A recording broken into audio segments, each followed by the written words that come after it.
salaamaaleykum yéen ñi safoo di seetaan ci GTV 112 nuyuwaat nañ leen bu baax a baax alors tey nag ñoo ngi fii nga xam ne moo di commune de Wakhinane Nimzatt plus précisément à Darou Khane ñëw fii ànd ak association ànd taxawu gox yi ñoom nag ñuy doon ñu am seen association boo xam ne cause bu noble la am moo lépp di dox ci wàllum civisme ak li nga xam ne moo di sécurité. ba tax na fi mu toll nii ñu commencé seen projet tàmbalee ko ci li nga xam ne moo di reboisement ñu seeti leen pour xool ak xam yan domaine la ñu gën a focaliser wu incha allah bu ñu yaatalee rek di ngeen xam lépp lu bari incha allah. vice président wu association bi Mamadou Ndène association ànd taxawu gox yi du ñu def rek lu dul bàyyi ko mu nuyoo. salaamaaleykum. waaleykum salaam.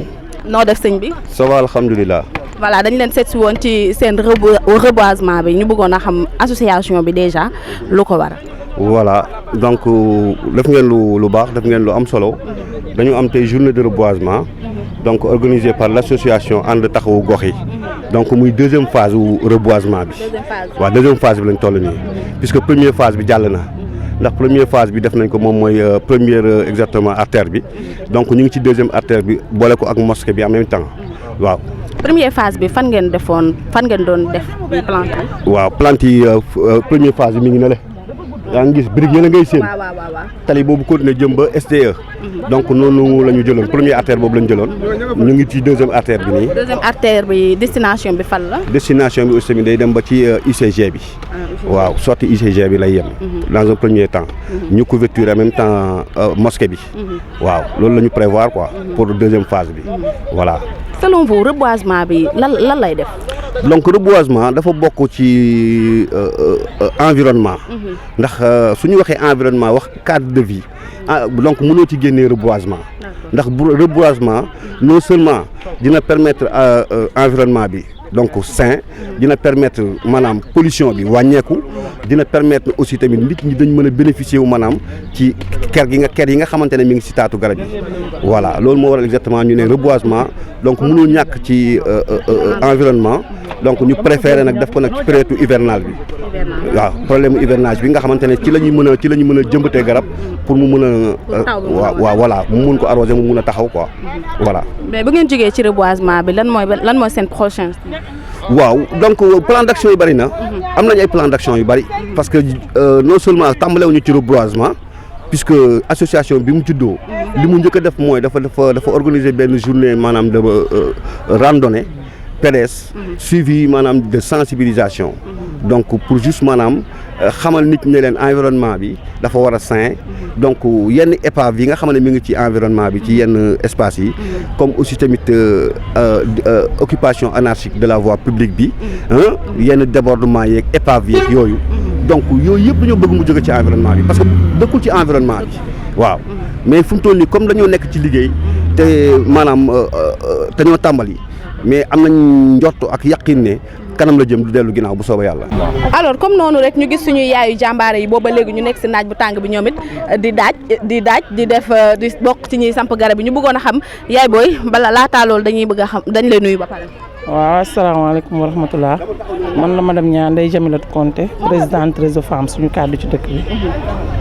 yaay booy ñu gis la depuis si suba ba léegi nga nekk fii ci naaj bu tàng bi di daaj. bokk ci ñi nga xam ne ñooy planter garab bi dañu bëggoon xam ndax yow ci association bi nga bokk. waaw man damaa bokk ci association bi récemment. mais balaa association bi daa fekkoon mu bëgg sama gox bëgg sama réew. nekk femme de développement di dox ci développement di dox ci autonomisation des femmes. kon suñu waxee reboisement ak defar suñu gox ñun kenn waruñu cee woon jiitu kenn waruñu cee ëpp lu ñu mën a def parce que ñun jigéen ñi ñoo war a jiitu ci loolu. mu mel ne lu baax kenn du ci xaar kenn. non lu baax kenn du ci xaar kenn comme toujours nu ma leen koy waxee bi ma leen di woo ci reboisement bi dama leen ni am na woote mais amul xaare parce que kaa ñu defar suñu gox kenn du ko wax kenn ñun ñoo ci waroon jóg bu ñu gisee suñu góor ñi taxaw suñu ginnaaw jàppale ñu di ñu dooleel dëgëral ñu ñoo taxaw di defar gox bi rien que pour ñun ndaxte am nañ ciy def ay jëmbat garab bi di defar di di xool fu sori parce que da ngeen leen di dégg ñu naan même bu dul ñun di ëllëg suñuy doom suñuy sëtaat ñu am Sénégal bu baax Sénégal bu bees am quartier yu mucc ayib quartier yu rafet yoo xamante ne exemplaire lay doon barki de maa ngi koy seetaan ci benn rue bu nekk Thiès ay nit kese ñoo ko def nit ñi ko def nag gënuñu ñu ëpp ñuy expérience xanaa wax ji mooy nañ déggoo ci dañoo war a defar nit ku nekk boo xëyee commencé ko sa buntu kër génn ba ca taliba bañ a teg poubelle ci biti bañ faa teg loo war a teg mais fu nekk la oto di gaare fu nekk la mbalit di dépôt mbalit di nekk xam nga te lu ci munti nekk mënoon nañ koo def ñun jigéen ñi balaa ñoon di ci egsi naan kaa ñu setal bi dañu cee war a fekk wax dëgg yàlla loolu moom. ñu taxaw ak président association bi di As Gueye duñu def rek lu dul bàyyi ko mu nuyoo après ñu mën a xuus ci waxtaan tonton As nuyu nañ la. waaw fay nañ leen. Guédiawaye TV bon ñu ngi leen di féliciter d'après ci accompagnement bi ngeen ñuy defal. ci wàllu reboisement bi. bon parce que reboisement bi mooy suñu deuxième phase. tey la bon ñu ànd seeg ñi nga xamante ni mooy population bi gis nga leen voilà pas mal de personnes yoo xamante ne ñu ngi ànd ak ñun ci liggéey bi. bon pour l'instant mayam foofu. waaw ñu gis ne ba ngeen wootee nit ñi wuy si nañ leen macha allah mu mel ni que ne da ngeen a volontaire tamit nit ñi fekk si leen ci defar seen gox ban yëg-yëg ngeen ci am. waaw association bi nag daa nekk association bi ñuy wax ànd taxawu gox yi. mu nekk association boo xamante ne à but lucratif la. en même temps association la boo xam ne apolitique la. apolitique waaw ñu ànd seeg ñaari association yoo xamante ni dañoo ànd ak ñun ci liggéey bi. waaw vraiment tey y a 3 associations yoo xam ne daanaka mën naa ne dañoo lëkkaloo rek pour jàppale ci reboisement bi ok. tonton d'où vient l'idée bi nga xam ne mooy da ngeen di defaraat dëkkuwaay bi maanaam commune bi defaraat fi ngeen dëkk idée boobu fan la jógee en sachant que ne sénégalais yi dañoo am esprit bu baax. waaw xam nga soo xoolee ñoom ñoo fi nekk depuis 52 ans. Guédiawaye nga xool architecture bi ni mu meloon. par rapport ak léegi c'est différent.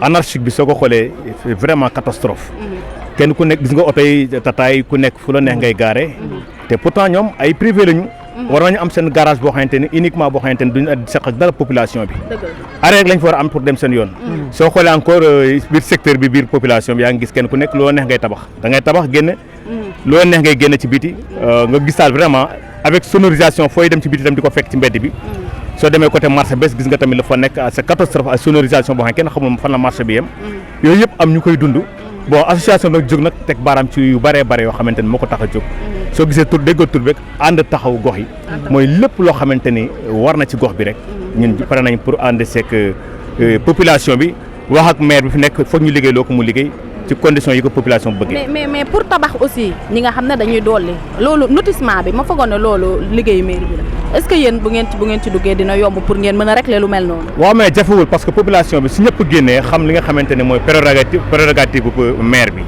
ak li nga xamante ne moo nekk sañ-sañ population bi kenn ku nekk si boobaa dafay yomb liggéey day yomb parce que et puis dara nekkul question déguerpissement mais organisation lay nekk. waaw parce que fi nga gis ma toog nii di kii di jaay café dafa organiser xool ko fi ni mu toogee ñëwul baarewul kenn te mi ngi jaay café te suñu soñoon ñëpp dañuy def ni moom waaw loolu mooy droit population am na foo xam ne soo bëggee naan tey dara da nga dem ut foo ko naane foo xam ne du déranger kenn nga dem naane ko parce que anarchique bi dafa bare de trop te dafa ñaaw daal kenn xamul daal ñu ngi jéem nag mais waxuñu lañu mën parce que soo gisee arrêt 32 bi bii passé canalisation boobu gis nga tey ni mu meloon foofu mais c'est 14 population bi ñoo jóg tey jàpp si nettoyé ko vraiment sonn si ba loolu lépp soo gisee pour nga ñaax ñi nga xamante ni ñoo nekk si ñooy prérogative bi pour ñoom ñëw defar ko loolu rek la. association bi actuellement ñaata ponk la ciblé fi mu toll nii. bon li mu ciblé bare na parce que soo déggee noo bi rek mooy wax naa la tey yenn ponk yoo xamante ni mooy tey lii bëgg nañu anarchique bi suñ ko defaree ba pare bañ defee reboisement ba pare bëgg nañ fi def ay bancs publics. waaw espace yi nga xamante ne mooy espace public yi bëgg nañ ko aménager. parce que da nga war dox mi yàgg nga am fu nga war a féexloo parce que soo ko deful yàgg sax da nga naan damay jël sama kër sax ma jaay ko parce que c'est désordonné mënatuma fi dëkk te Guédiawaye architecture bi moom fenn amu ko waaw fenn amu ko parce que xool nañ ne daal suñu jàppalee daal parce que association bi actuellement dafa nekk li nga xamante ni dañ ko war a subventionné obligatoire comme ni ñu subventionné équipe nawetaan ak yeneen association bi ku liggéey mu liggéey te xaarul kenn dañuy liggéey dañuy dem te li ñu bëgg incha allah dañ koy am waxtaan nañ seeg maire bi waxtaan nañ seeg préfet yi pas mal d'informations yoo xam ne bind nañ leen toog nañu ak ñoom waxtaan ak ñoom mais wala nee nañ leen xaaruñu leen ci liggéey quoi mais actuellement association amatul taxaw tàmbali rek la daal te day continuer quoi. gis nañ fi it eaux et forêt bi ñu ñëwee ba léegi seen taxawaay ci mbir mi lan la. waaw eaux et forêt ñoom bi ñu leen bindee wax leen ñoom dañoo accepté ne vraiment mus ñoo gis lu mel nii. parce que ñun bi ñu koy def kenn defu ko. ñii bi ñu koy commencé ñun dem nañu ba section recherche di ñu woo yaakaar naa dafa am leneen loo xam ne dañ ko fee nar. man dem naa ñu ma bàyyi 21h30 man président bi kon yaakaar naa association moo na fa yem. mais benn membre sax yëgu ko woon jamono yi. parce que dama xam ne li ñuy def si rôle boo xam ne rôle bu noble la. kooku wax da koy accepté ah. parce que si bi ñu woowee ñi kenn ku nekk ci liñ la woowee dañ naan la xoolal nit ñi ay pas ay jeunes. ñëw taxaw di gas di saxal ay garab. dem fajar ñëw di ko roosal seen bopp ñeneen di si jàpp. mais kooku yombul. suñu ne après dañuy def ay banc public mais pour ñu changer Guédiawaye architecture war na mën a nekk. taximan dañ leen organiser xool ni ñu gaaree mais day organisation la laaj. kenn waxul dañ leen fi jëlee mais dañuy laaj ñu organiser. da ngay dox mais nga bëgg a toog nooyi. nga xam ne lii effectivement bu njëkk ak léegi du benn. bu njëkk bi ñu fiy toxi si. ay 73 74. toilette sax amu fi woon da nga daan dem ci àll bi. ay mag ay di dajaloo jël satala amul lumière. mais avancement am na mais il faut que ñu xam ne actuellement architecture weesu na loolu quoi il faut ñu changer les idées d'abord. parce que yombul nag parce que population bi dafa am ñoo xamante ni sooy liggéey ñoom même bu ñu gasul suul mais dañuy seetaan parce que ñëpp seetaane du baax mais ñu ngi woo nag képp koo xamante ni yaa ngi dëkk Guédiawaye avis les 5 communes nekkul pour commune Wakhinane Nimzatt donc mais bàyyiwuñ benn commune parce que suñu reboisement soo ko xoolee nekkul pour Wakhinane Nimzatt mais c'est pour les 5 communes bëgg nañu commune bu nekk dañu fa monter ay cellules yoo xamante ni mais ci biir cellule dafa am benn cadre boo xam ne benn département lay nekk ñoo xam ne ñoo koy gérer benn bureau si boobaa liggéey bi dana koy gën a yomb ay pàcc la mais dinañ mën a réunir defar Guédiawaye loolu mën a dem ba àgg ba Pikine ba Parcelles ba mu law ba yaatu waaw mais nag Guédiawaye fi lañ ko démarré ma fii Baye Laye quartier Baye Laye quoi waaw. mais it di ngeen soxla ndimbalu maire ci mbir mi. waaw ndimbalu maire mën nañ ko soxla quoi mais ni ñu koy soxla mooy ñun kenn duñu jàpp ci buum li ngay gis ni def yëpp suñu cotisation la suñu reboisement bi passé dañoo génne presque 400 000 suñu fonds def ko. tey reboisement bi daanaka ñu ngi reboiser presque 45 garab. bon soo xool ñu ngi génne tey vraiment même pas 200 000. pour def ko suñuy cotisation la ñii 10 000 ñii 15 000 ñii 25 000 ñii 2000 francs ñii 1000 francs. ci noonu lañ ko gérer pour defar gox bi mu changé. soo xoolee tey tali bi ni mu mel ni maire bi waroon na ñëw xool lii du tali ndax li tali la. xoolal suuf si ni mu mel. assainissement amul Guédiawaye depuis 52 ans nga ne actuellement banlieue la. fi nekkatul banlieue parce que nous sommes loin de Dakar pas loin de Dakar 27 kilomètres nga ne banlieue lañ nekk ba léegi assainissement mun fi am pavé mun fi am nañ bàyyi naxante bi te bàyyi parloo yi mairie fi nekk dañ war a xool ne war nañ changer Guédiawaye su ko mënul nag association pare nañu pour pousse la nga liggéey mënoo ko ñu jëlee def teg fi keneen ku ñu liggéeyal ok. lan mooy dernier message. waaw dernier message ñu ngi leen di féliciter parce que vraiment ñëw ngeen ñu woo leen rek ngeen ñëw parce que ma xaali tout récemment dama ko woo mi ne ma dama bëgg ñu def benn plateau avant après suñu paree bëggaat nañu defaat beneen plateau. Inch'Allah. Bon te yaa ngi gis tey ni ko gisee yow laay laaj cause bi yow noo ko gisee après d'abord. waaw cause bi comme noble na yéen a ko waxal seen bopp. ba yaakaar naa population bi kontaan nañ si. loolu rek lañ bëgg te lu mel ni jumaa ji tey gis nga nu mu mel. tey vraiment bi ñu yéene dañ koy def reboisement paye dañ ne nañu xool ba xam ne dina baax.